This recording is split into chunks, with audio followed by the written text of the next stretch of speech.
Hello everyone. Today in this video we will learn about martial law. Martial law is a military rule.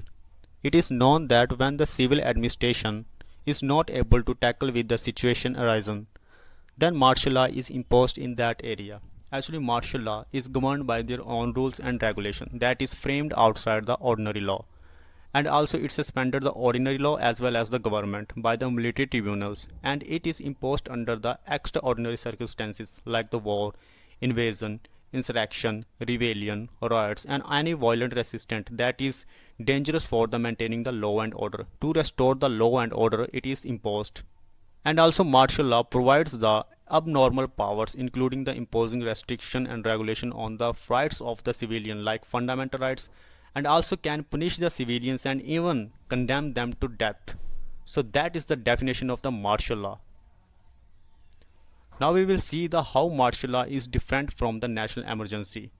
Martial law affects only the fundamental rights, but the national emergency affects the center-state relationship, fundamental rights, legislative powers, and as well as the revenue distribution. Military law suspends the ordinary law, but in case of a national emergency, the courts and government continues in national emergency and they are active. And martial law imposed to restore the breakdown of law and order due to any reason, while the national emergency can be imposed only on three grounds, that is the war, external aggression, or armed rebellion. And martial law is always imposed only in some areas of the country, but the national emergency can be in some area or the entire country. Martial law restricts the fundamental rights of civilians, and that is more important to understand. The Article 34 empowers the Parliament to indemnify any government servant or others for any act done by him in connection with the maintenance or restoration of order in any area where the martial law was in force.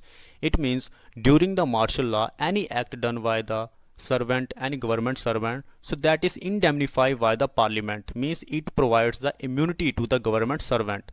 So the act of indemnify made by the Parliament also beyond the judicial review only on violation of the fundamental rights.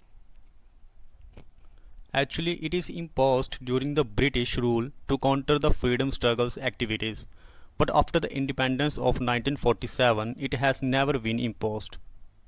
So thank you very much.